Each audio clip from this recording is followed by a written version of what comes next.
Great. Um, okay, so just to revise, yesterday we looked at a concept in uh, most of the softwares. It's about logging and why logging is important, and why not to use um, print statements, because you won't have terminals. And we looked at logging module in Python, and there are several features built into that, into the logging.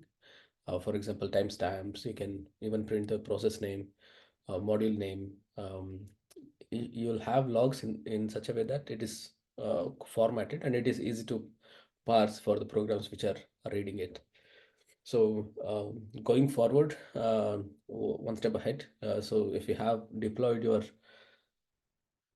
programs or applications into different parts of the system in a distributed fashion, like we do in cloud, you can also collect those logs and you can build observability tools on top of it, and you can monitor the health check. And you can also control the levels of the logging, that is info, error, debug, critical, and so on. So you can use that, and you can enable and disable those log levels, so that your system doesn't get bombarded with unnecessary logs. And while reviewing the code, while writing the code, you should be you know um,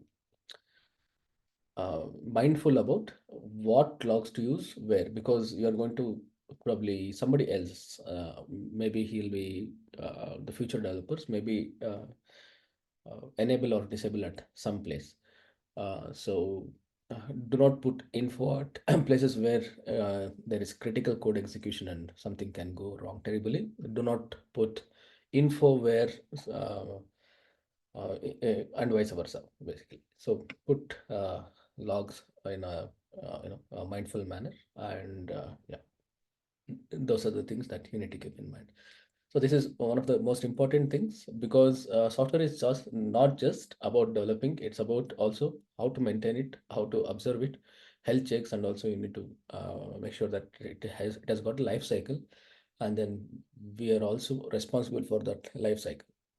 So that is where this observability and logging comes into picture. So the processes are, yeah, we can call it as processes, or even applications which transfer those logs to from a system to another system, to observability. So they're also deployed as log as a service. So you might have heard about log as a service in your companies. So they basically aggregate the logs from different places and uh, push it into observability tools like Splunk. Okay, yeah. And today we will learn, we'll proceed further in our project. You can see that I have just added a folder and an empty file called as Notify. We will come to this tomorrow. And I have, yesterday I have updated the tests folder, and I have completed that small test case that we were trying to write yesterday. You can take a look in GitHub, and you can actually download the code and try to insert some code, so that you can understand how the code is flowing, and you can add some test cases and so on. And if there are any errors, try to fix it. So one of the best ways to learn is to fix the errors if there is some sort of um, exceptions, and try to catch those exceptions, add logs, and try to run it on your system, because that is how you sort of learn how to uh, you learn about things and make connections about the modules and their connections, interfaces, and debugging. Once you do for a couple of projects, it becomes a habit. So please try to do that. Today we will look at a data set. So in one of our modules, we have something called as you know um, subscriptions, right? So what are we subscribing for? Is a news, weather, and probably movie recommendations or some data about movie. So for that, you will need some data from like in movies. So I have downloaded this from I think Kaggle or someplace. So you can actually there are a lot of free data sets available on internet. You can go to like yeah, you can create an account in Kaggle. One second, I'll just close this. Kaggle data set, say movie. You can go to Kaggle is a place where people write and share code related to AI and all this thing. So machine learning and stuff. So you can actually, there are a lot of data sets. So this is one of the data sets. I'm not sure whether I downloaded this, but you can look at the data sets. You can go to data sets and search for particular data set, and you can try out different things. So yeah, this is a good website for learning, um, or even there is code around um your some of the nice projects. So you can look at those code and what is the input, what is the output, and some also freely there are people have checked in or shared their uh, Jupyter notebooks. So it's quite interesting if you want to look into that. So we'll just begin with introduction to data science and what it means at Python level. So data science, obviously you might already know, it's about working with data, right? And this is data science is a word. It's a mixture of mathematics and then computer science. So mathematics specifically, it's about statistics. So we were talking about tabular data structure, right? Like tables and pandas, data frames, and CSVs, and so on. So all of these have got tabular structure, and then there are some operations that we do on top of it. So a tabular structure and then some operations. For example, if I have movies, in this particular example, we will look at this movies, CSV. So probably you'll have movie name, and then ratings, and then genre, and so on. So if you want to find out, let's say, what are the genres which are um, top 10 genres. So you can easily, so you don't have to know anything about programming, right? You can think about it as like an Excel sheet. You can write Excel formulas, or even if you do not know the formulas, but you know that there is data, and then you can, based on the ratings, sort it according to the ratings and get the top ratings, and then see what are those top rated journals. So and then if you can print the journals, you get the top rated journals, right? This is natural for us already. So you can also say if there is a column called as director, so you can find out which director has produced most highly rated movies. So you can do that, right? So you sort it according to the ratings and then get the a director's name, so that you can search in Netflix or somewhere else, and then you can get it. So this data, so this is like static data. So we can write programs and understand what's happening. And on top of this, in real world, what happens is your Netflix, Amazon Prime, and such subscriptions, they already have your email ID and or some subscription data, and then the it also keep track of like what is the type of the movies, or like details about the movies. And then with this combined, they sort of recommend you the movies. So say for example, I have watched some action movies over the last couple of weeks. So it will recommend all the action movies which are top rated. So it will say you might like these movies, right? So that is how the recommendation engines work. So it needs to be more accurate. They need more data. So what they'll do is they will not just work on your data. you will they will also take the demographic details of that particular uh, area. For example, say India, and they will take probably data of all the age group between say um, 18 to 25. So what these guys are watching, and they will probably make movie recommendations to others who are likely to watch those movies. So it is not just on one single person's data they are operating on. So they have like millions of subscribers. They can do all this sort of things. So you get a lot of movie recommendations which are pretty accurate, and you will like it. So if you watch Game of Thrones, probably it will um, recommend you like Vikings and so on. So that is how you get that this one.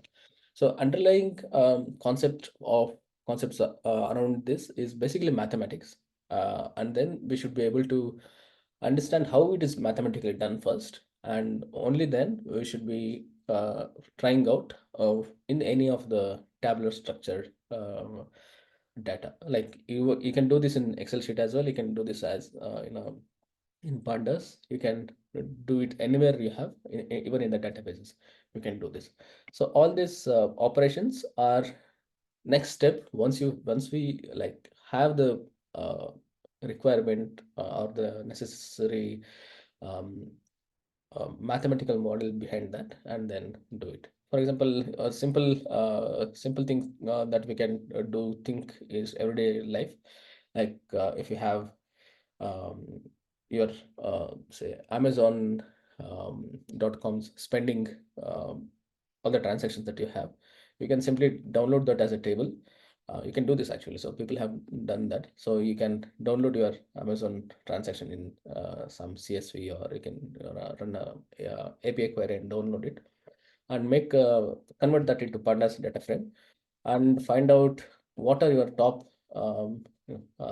consuming or probably top five money spenders. Like you can weed out unnecessary stuff. You can take all of your family members data, and then you can like optimize. For example, if you have kids, you'll be ordering unnecessary stuff, and then also like toys, and then some stickers, some cartoon toys and such things, which people or kids just play and throw it away in 1 hour, right? So those things you can actually look at this and watch out for this. So what is the use case in a business use case? What people do is, you might have heard there are companies that they look at this problem and come up with a new ideas, saying that okay, this is the data, and these are the things that people in India are spending money on, and I can save their money doing so and so on, such and such a service. So one of the companies that recently I have been seeing an ad about toy subscription. So you don't have to buy the toys. You can subscribe the toys, and then you can give it away. So about cycles and so on. So if you buy a cycle, it's most likely that we cycle it for a week, and then we just keep it in our garage or in a parking place, right? So these are the things people have built company on top of this data. So that is how much important the data is, and it fuels the applications. Okay, so that's about it. And let us look at this data set and try to extract some use cases. Yesterday I was trying something on those use cases. So let us understand what is there in this movies.csv. Okay, so this has about 16,000 movies. I think it's there from 1970s till 2004, something like that. So if you look at the header, so this is a CSV file. CSV stands for comma separated values, right? So this is simple text file. Why don't you download Excel sheet? Excel sheet could be specific for Windows, and generally, if you do not have any formulas or if it is Excel sheet, there is also overhead of metadata, right? So all this formatting and so on. In fact, you can open this in Excel sheet, but CSV is just a plain text file, it doesn't consume any extra memory. So that is the reason that we, and it's simple to parse it using program. So this is movies.csv. This has about 16K rows, and this is the header, title, release date, description. I haven't gone through every uh, column, but we can try to extract use cases out of it and understand how to operate on those data. So that is where your introduction, or that is where you get jump onto the data science context. So mathematics plus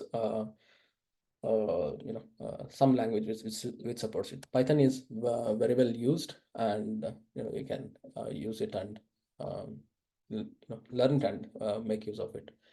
So yesterday, let us look at this. So this was yesterday we did some. I'm trying to write snippets in triad.ipnb, which is like a scratch pad. This is a Jupyter notebook. So use Jupyter notebooks for Pandas because it formats and gives you nice formatting. It's good for visualization. If you have 16,000 rows, it just gives some top headers, top 10 and last 10, and it'll show you the headers. Okay, this was yesterday's code. Okay, so we can look at this. So here is one case, one use case. You know how this part already, right? So we just read the CSV and it becomes a data frame. That's a simple thing.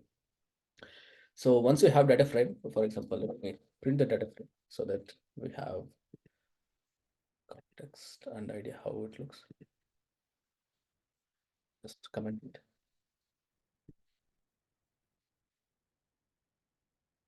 You can see that this is the data frame, and any data frame, so it's just like Excel sheet, right? It has indexes by default, so it adds the index by default. So that is why you see two numbers here. This has already index, and it also has added a new index. So you can see the title, release date. This looks like well formatted table. So uh, in this Jupyter notebook, one of the advantages is that it prints like this. If you write print right, it will just overwrite all the data on the terminal. So they have come up with this solution saying that okay, there are more rows here, which is denoted by three dots here, and then first few columns and last few columns. In fact, you can go to each one of these rows, but when we try to understand the data, this much is good enough for us to understand, okay, what is there in this data, right? We have title, release date, description, ratings, number of persons voted, and so on. So that is how the data frame looks like. Let me uncomment this and try to understand these code snippets, what it means and how it works. So these are the things which we have already done in our schools, colleges, and if you have worked on Excel sheet, you have already done it. So okay, so so the use case here is find out the genres and genres versus the ratings. Let us look at output first, and then let us try to understand what we are doing. So you can see that there is genres and there is the ratings. Okay. So they are taking average rating, so which is like mean. So I think there are three types of averages, right? Probably mean, there is also median and so on. So this is mean. So yeah, genres versus mean. So how this works is it catches hold of the genres column, and then it finds out the rating. So every data frame, right? Um, Let me just take this and help you to understand what is this. So we saw what a data frame looks like, and then you can actually catch hold of one of these columns just using like just like dictionaries that we did, right? So you can take this and you can just get the descriptions of that. So this is like column slicing. So you can also do a lot of other operations on top of this. So if there, for example, if there are numbers, you can calculate mean and so on. So let me just delete this. And if you want to catch hold of, okay, let me just description. Let me catch hold of one, say, row. Let's say, try this. The error description.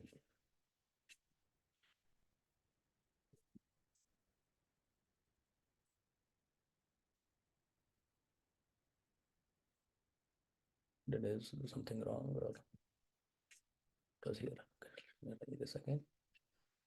Load it again. Dear, there is experiments.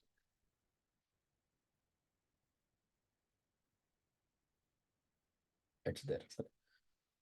So yeah. So and then you can take average, mean, and so on. Yeah, so we can take say a rating, and then we can calculate mean on top of it. Probably median here. We are using median, mean, some formula. Let us try to do that.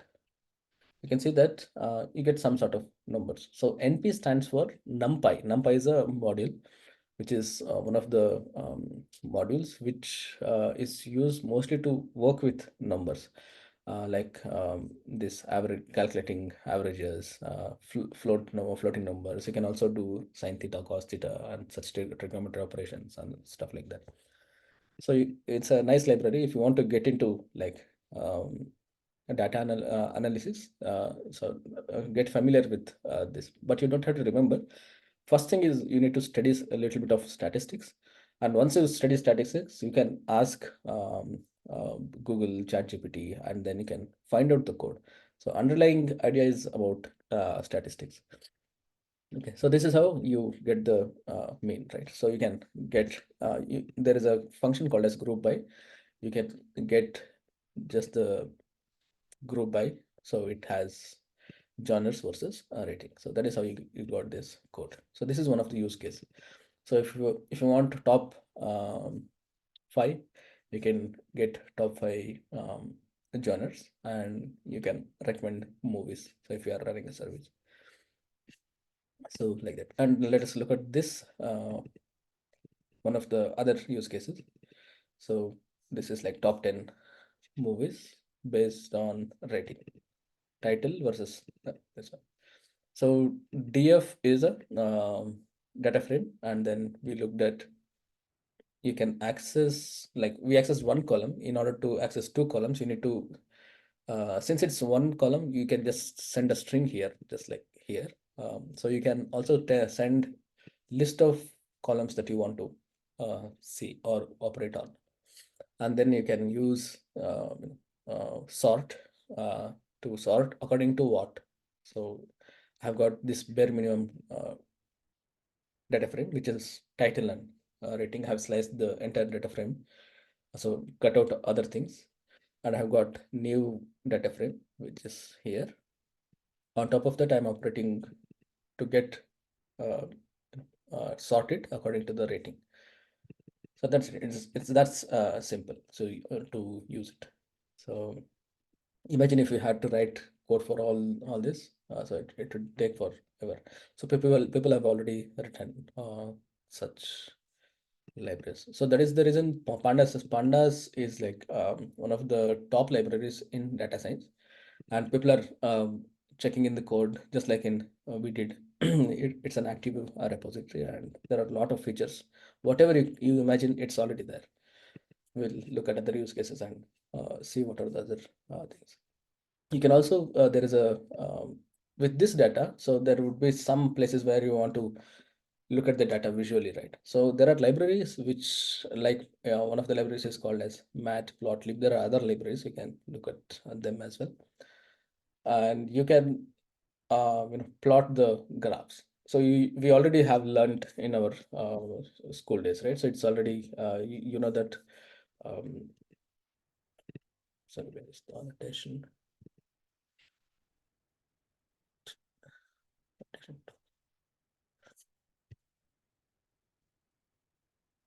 Let me just drag it here. When you're recording, get that annotation. Okay, let forget it. Okay, so we already know how the graphs work, right? It's x-axis and y-axis, and on top of this, you can there are several things that you can do. For example, here you can histogram. You know what is an histogram, right? So if you do not know, so basically it's like distribution of data on a certain timeline. Digant, you are not sharing your screen. Okay, did I stop it?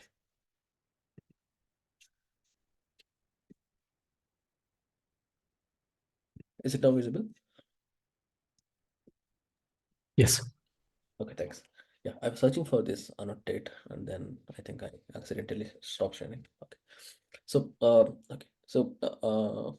I got this. So, the graphs already. This is called x-axis and this is called y-axis, right? And then you can, if you just read the documentation, it's quite simple. So, so libraries are built in a way that you can easily use it. So, how to work on the graph is simple. So it's like um, you have got this plot module. So basically, this is the module, and you're aliasing it to use it like a shortcut called as plot. And plot has got x and y axis. So this is like a graph. So there is the mental model is like it is a graph, and then what are the attributes of a graph? Its axis, which is x-axis, and which is y-axis, and then what the data that you are trying to you know, um, showcase on this, right? So, and we just tell what goes into the x and what goes into the y. So how does this get? This is just naming, and how does this get into this is quite simple. So let me delete all this.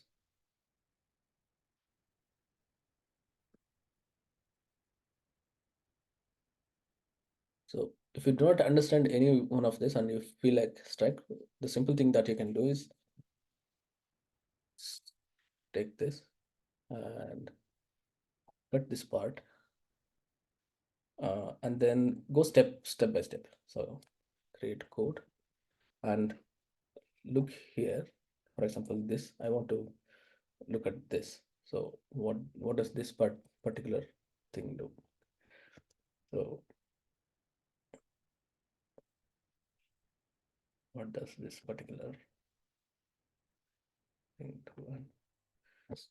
So so this is just a plain graph, and then it gets fed to that. So that's it. So this is about a little bit about graphs. You can this is quite easy. In fact, you can go to ChatGPT and ask. But the thing is, you want to get the data first, and then put it on the graph. So it's quite simple. And then there is another use case you can look at this. So you can look at like probably you want to so this particular thing results into an error. So I wanted to show you what sort of errors, what are the challenges that while dealing with the data frame, what are the challenges that it brings, and what are the solutions for that. So this is one of the use case. Group the year and then count votes. Okay. So this is like popularity over the movies. So my expected graph that I have from the use case that I have in mind is something like this. So x versus y axis. In the x, I should be having years, say 1970s, 80s, and so on. Now it's 2020 to 2030, something like that. So this should be on the X level, and then um, total votes or something like that. Yeah, votes. Probably this is in thousands or something like that. 10,000 votes, something like that. So I should be able to see yeah, this votes versus something like this. Okay, so I want to get first. I know that there is data, and how do I extract the data is uh, quite simple. So you can get the release dates where I can get the data, right? So, and then there is some function like this. Okay. We will try to understand this particular thing and by looking at this error. So, and then number of person voted, something like this. And then we are trying to plot the graph. Okay. So let us forget about this particular thing at the moment. And let me clear all this. Let me try to run this. Uh, Let me clear the output.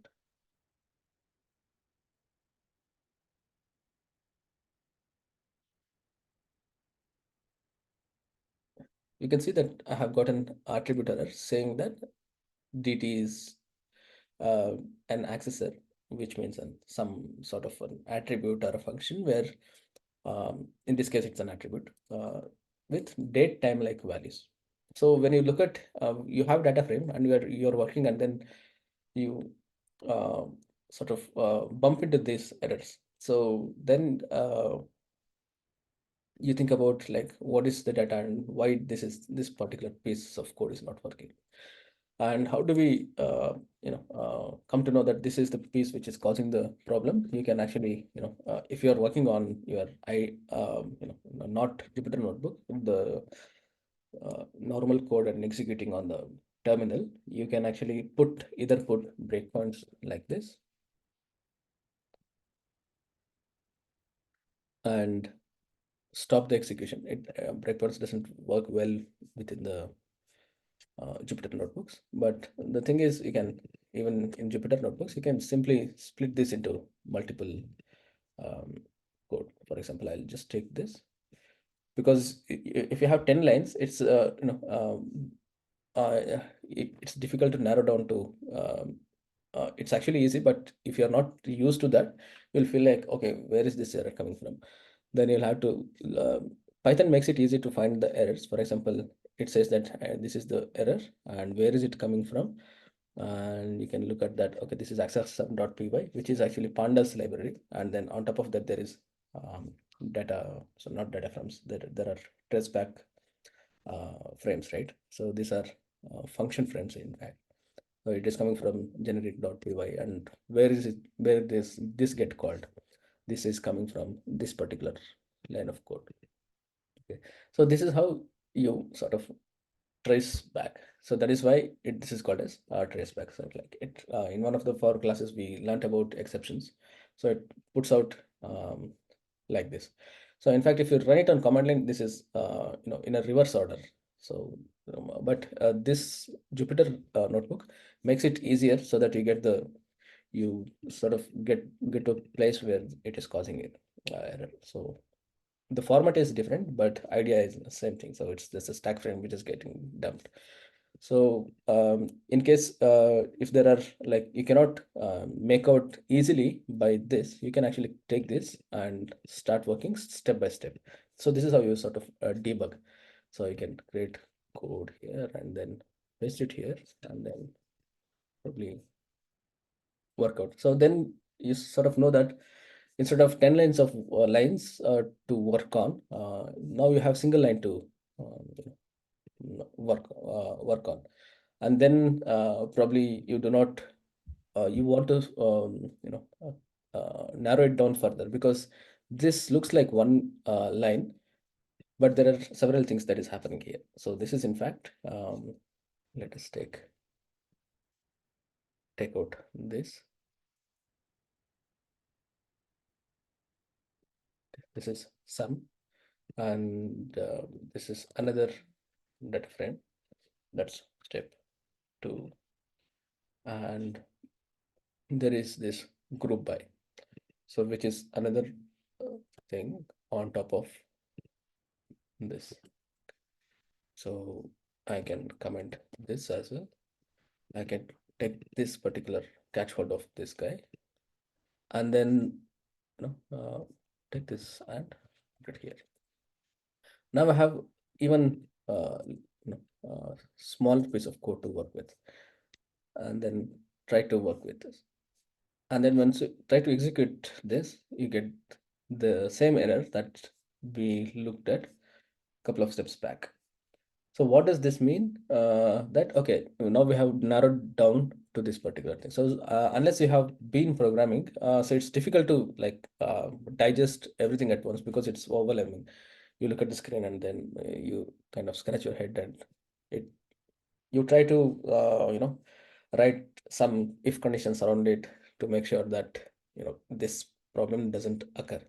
So this is one of the problems in software engineering wherein we try to fix we sort of do a jugaad on top of things. So do not try to do that. Try to understand what exactly is the problem, like we did, narrow down the problem to the bare minimum level, and then work with it. So this is how you kind of slice it. And then you know that here is the problem.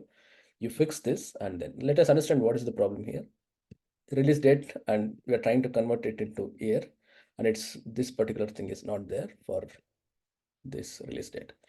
That is because let us go here. You can see that data type is just object, and if you look at say, let me take one of them. If you look at this, the release date, the first element, it's like in an Excel sheet, you're going to take one of the elements. Like if you want to say where the cursor is, you can say that eighth column and say ninth row. So A9, while writing formula, you write A9 and do something, right? So similarly, so you are accessing this particular data. And then if you look at this, where is if you look at this type, so we have learned about type, right? So you see that it's a string. So and we are trying to access or operate something on top of this string. So let us look at what happened, or what was the error. So now we understood that it's a string. Um, so on top of string, I'm trying to get this dt. So dt is something related to, it is clearly saying that where is the error? Okay, never mind. We'll just execute it again. Okay, it says that this is the error, and you can only use .dt accessor with date and time like values. So when you see this, you understand that okay, there is something called as date and time data type for within pandas. So now the challenge is for human eyes, we know that this release date is already date, in the sense that it's formatted in date, but for computer it's a string. So we need some other we need to convert this into different data types. So this is called as typecasting. So we have done it before, like in the lesson where we took input using input function. So all the input were coming in as strings. We converted it to integers if you want to sum the numbers, right? Sum of the numbers.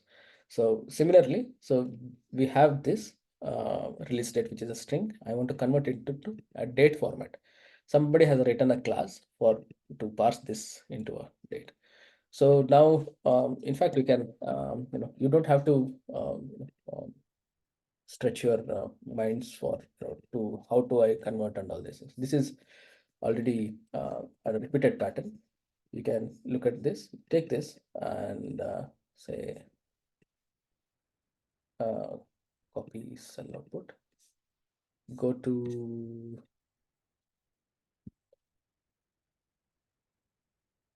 you can either search search for My keyboard doesn't work sometimes. Okay, work here. Okay. So how to work and how to ask specifically. ChatGPT, go to ChatGPT here and go here. You say that Python pandas because we need to give it context. Python pandas.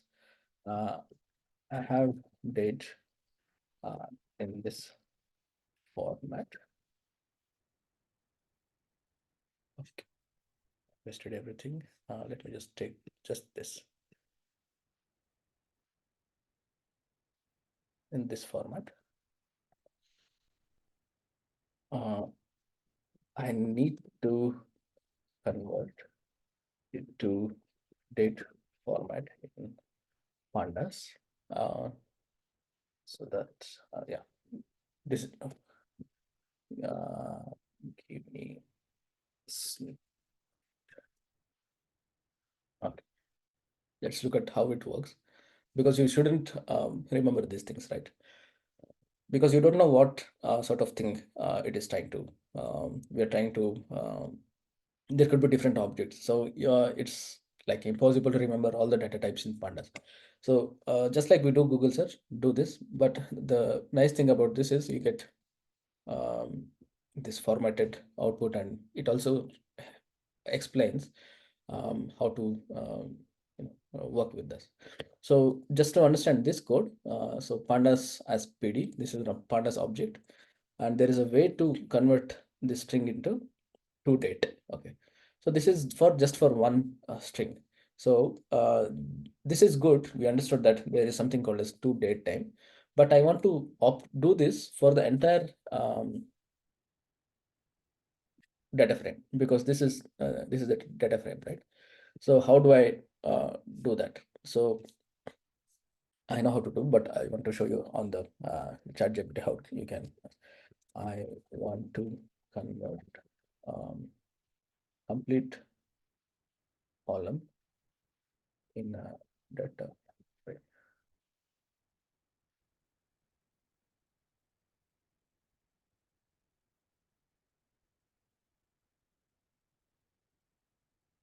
So this part is they're creating sample data frame. So just to create a data frame. So you don't have to do this because we already have the data frame. And this is the line of code that we are interested in. So what this does, let us take this and go here and paste it here. Basically, they're Yeah, passing the entire column. right, exactly. So we understood how to slice one single column, right? So this is the thing. So this is our data frame. I'll take this data frame, copy and paste it here.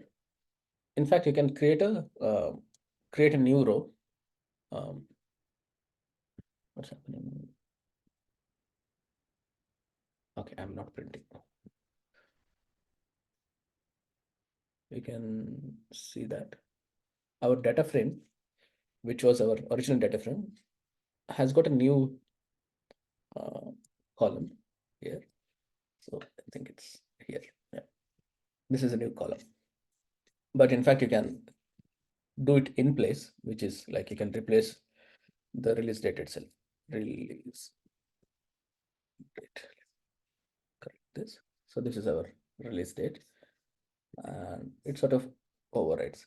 Now, if we come back and do the same exercise here, uh, catch hold of this, and then try to see what is this particular. It also by default it tells what is the type. If we haven't specified, it simply says that it is an object. And in order to uh, understand what that object is, get hold of one element like a row versus column, and then do type and understand that what type it is, and then you can do it. So once you convert, now the pandas is aware that okay, this is time, date, and time. So this is one of the features which is already there in pandas. You can convert it. So now it has converted. So now we can actually operate on top of this. So where was that?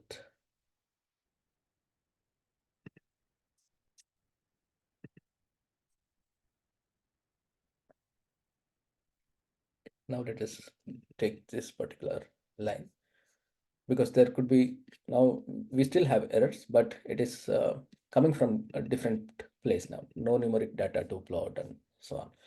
So that is because probably the votes are not in a proper year, because x and y axis, right? You need integers to write down the numbers. So it doesn't have that. So we can do that as well, but you can convert it and do the same thing. But let us look at whether this is working. So which is our, um, so we come back here and let's see if it's working. It's working. We didn't get any problem here because this particular thing we fixed it. And let us look at, you can simply type the variable, it will just print in Jupyter Notebook. Now you can see that this votes by year. So how many votes in 1970 and so on.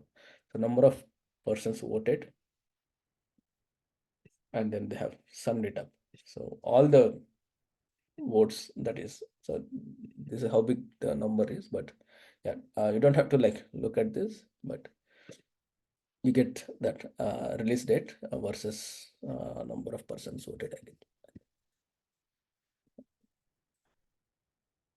group by release date versus number of persons. So that is how we fix the problem. So this is one of the main problems in data science.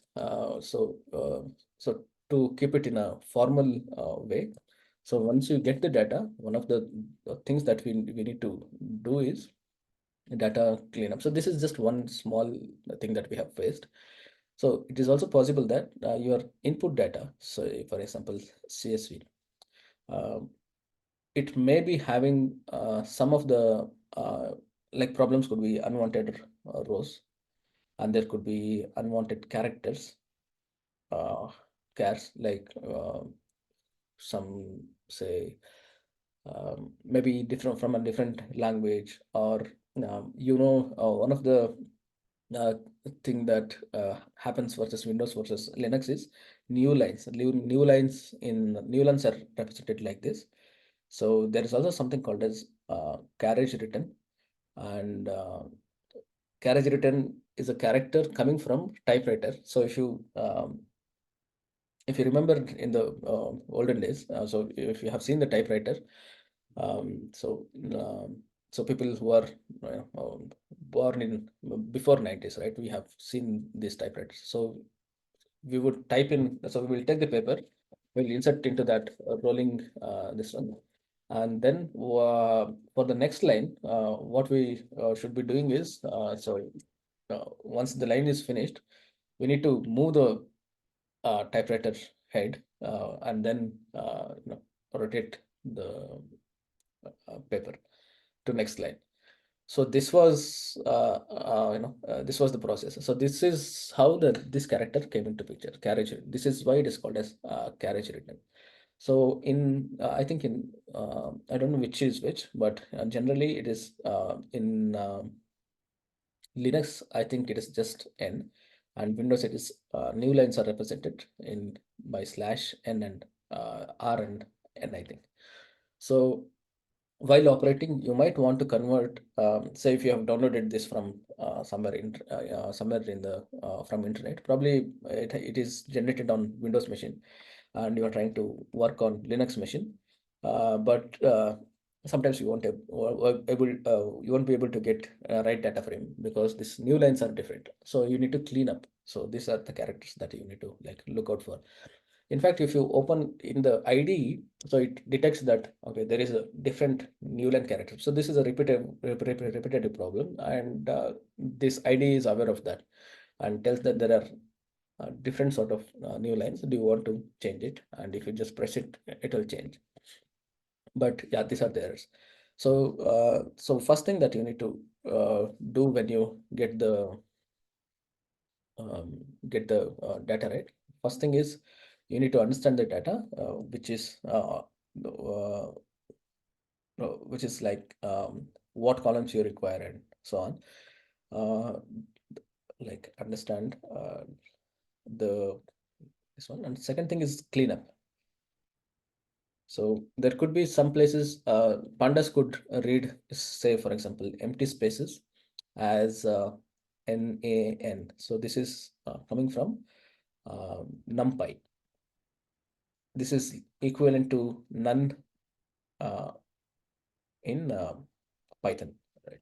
So this is like I think not defined or something like that. I forgot the this one, but yeah. So if you try to write this, once you read data, so if the empty values are uh, converted by default to NaN, and say you want to try to write it to your database using say to SQL, some interface like df dot to SQL, just like we did to Excel sheet, to CSV, and so on. There is also to SQL, I think. So where you can push the data into the database. So database is trying to parse this data and looks at this NaN and says that, okay, this is, I do not know how to parse this NaN because probably in database it's something else. Probably it's just empty column or empty in the sense.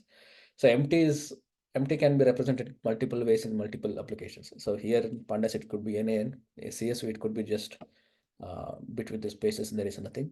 And in databases it could be null or simply an empty string and so on, because empty is a term that we humans use, but for computer empty means different for different applications. So this is one of the things that you need to clean up.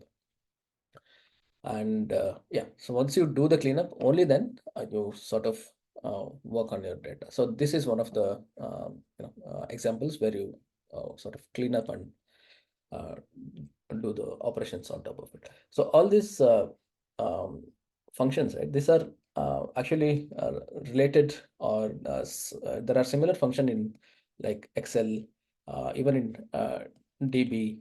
So there are similar functions. There is a function called as group by in databases where you get the same result. So you don't have to sort of remember the syntax, but remember that so grouping is a common concept. It's like it's a mathematics sort of uh, do take two columns and then group it according to another column, right? So that is how the group by works. So you don't have to like remember this particular thing. So you all you have to remember is what is the structure of the data frame, how do I access the columns like this, how do I access multiple columns. The multiple column access is like you can send df, and then you can send the list of columns that you want to extract, and then you can do a lot of operations on it, like you can count, sum, and so on. So these are the application level ideas. Let me see if I have more use cases here. Yeah, that's it. uh, Count movies by director. I think this is uh, so how many in this database, how many data set, not a database. So in this movie set, how many movies are directed by Woody Allen, Clint? These are popular names.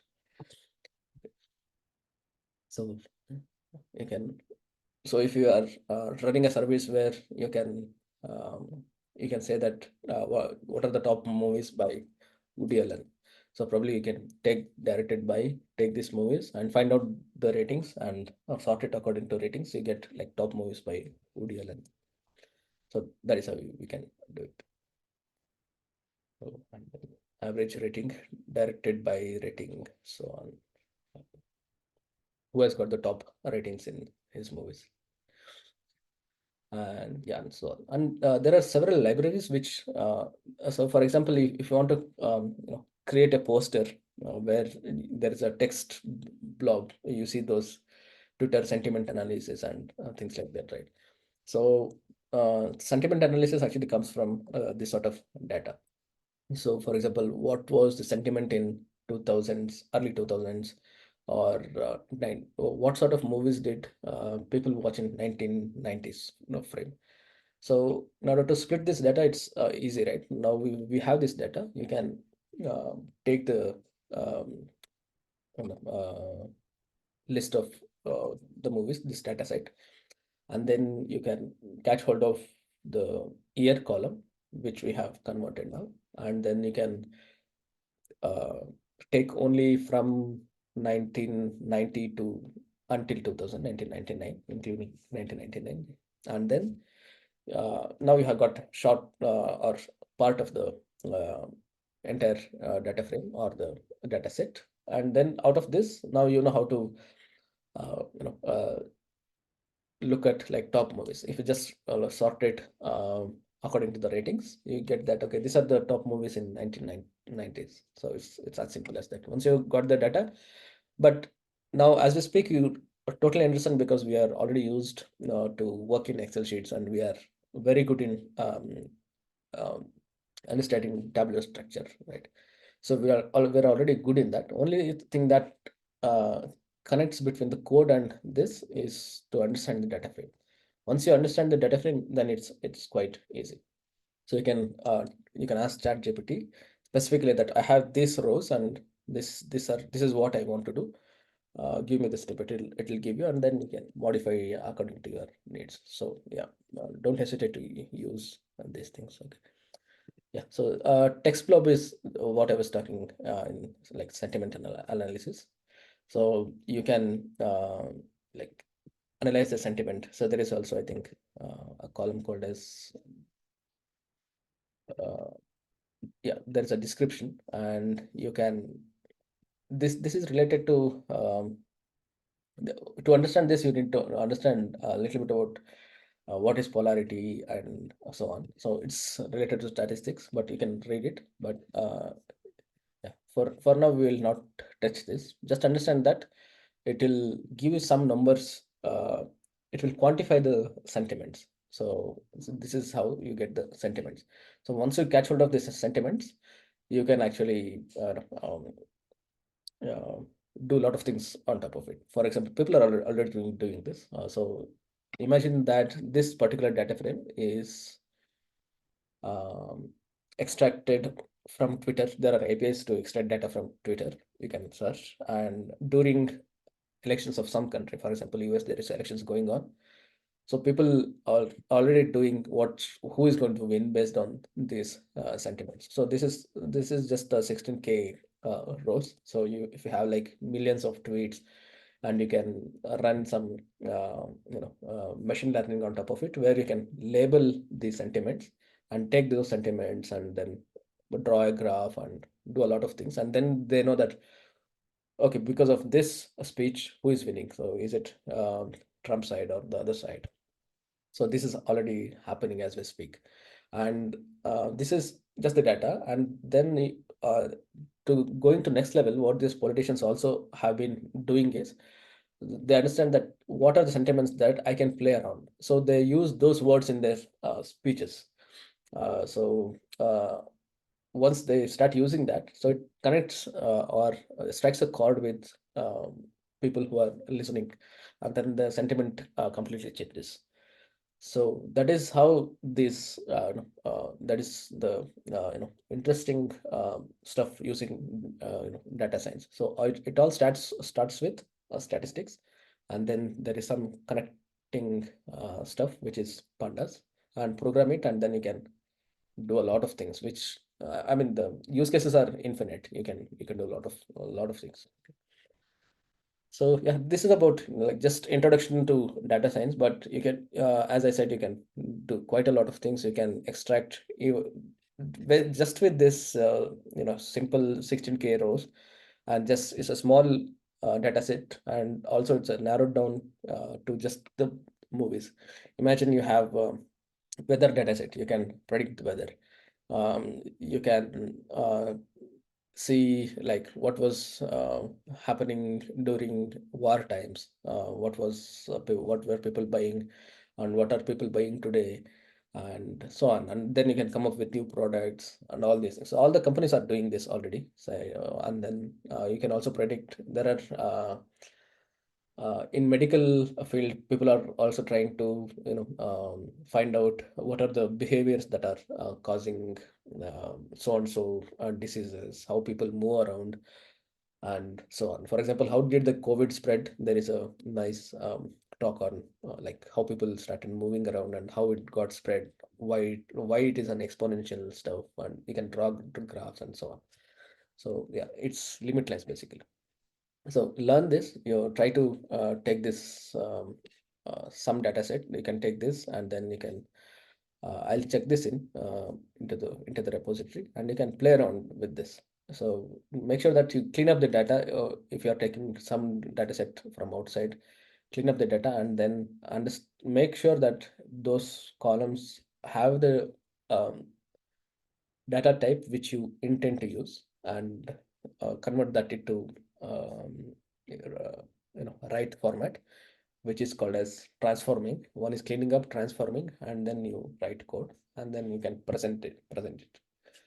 So yeah, this is also you can use this in if you're in like some data pipeline sort of business in your company. So this is a good thing for ATL processes. Like you download code from one database and convert it to a certain format and put it to somewhere else.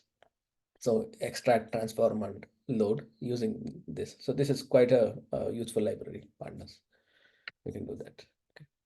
Yeah, that's it for today. It's just for just the introduction to data science. But this is actually a 1 month course. If you had to like, if I had to teach it properly, it's like 1 month course. So yeah, but this is just an introduction. Please try out this with this data set. It will be interesting. So you will be sort of hooked on to this once you start doing this. Yeah, that's it. Yeah, thanks for staying. We were short 5 minutes. Yeah. If you have any questions about any thing that we did so far, please uh, feel free to ask.